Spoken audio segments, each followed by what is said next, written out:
Assalamu alaikum wa rahmatullahi wa barakatuhu. A'udhu billahi minash shaitanir rajim. Bismillahir rahmanir rahim. It is the 24th day of Ramadan.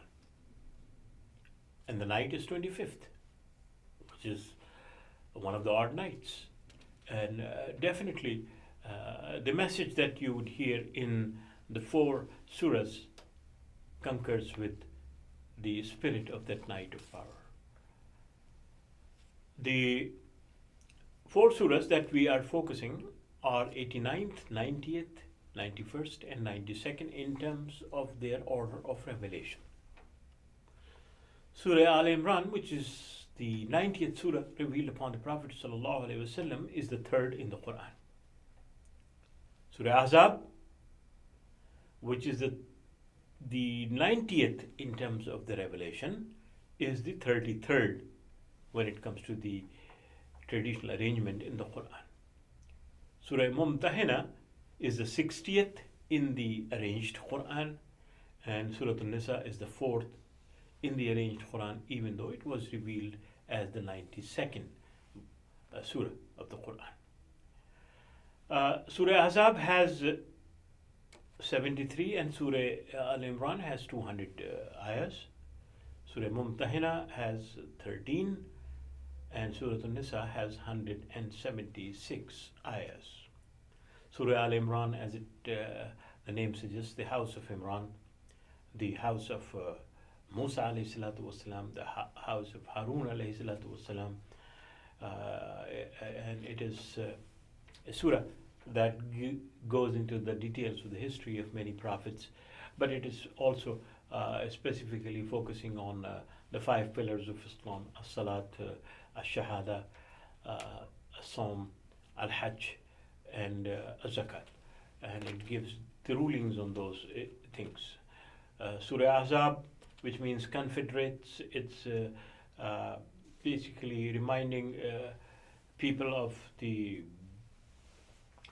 nature of relationship between men and women and how should they relate with each other and how they should cover themselves and how they should relate to each other. It also talks about the rules of adoption and do's and don'ts in adoption, and then it also presents Prophet ﷺ as a role model for humanity, not only just for Muslims.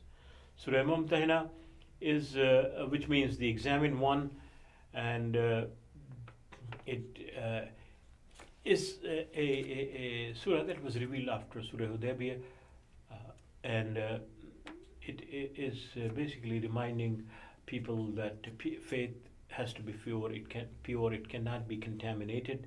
One cannot pick and choose based on one's own interest, and it assures people that they would succeed in this life as well as in the life hereafter if they follow those things.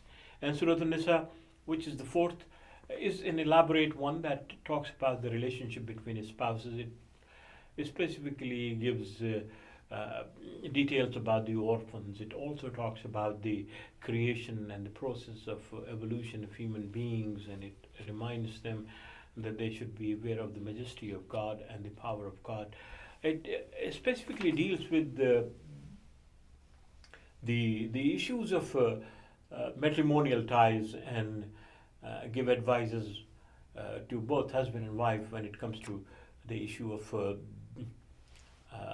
resolving their differences.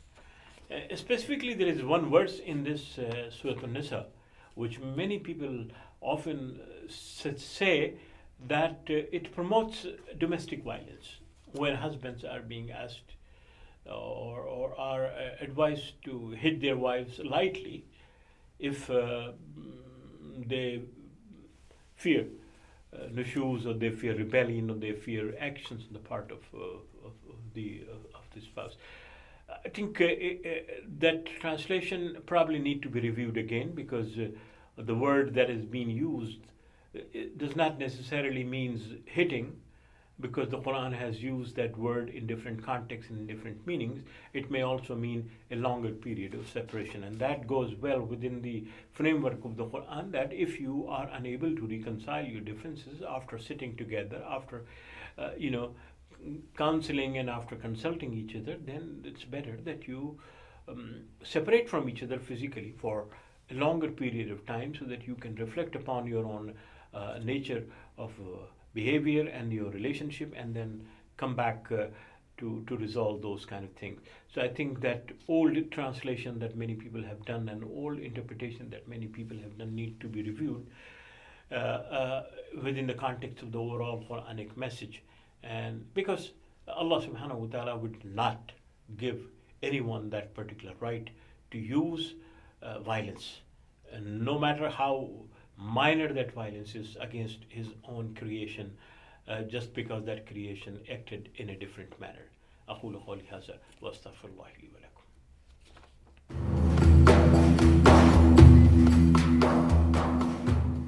We hope you enjoyed the video. Please subscribe to our channel.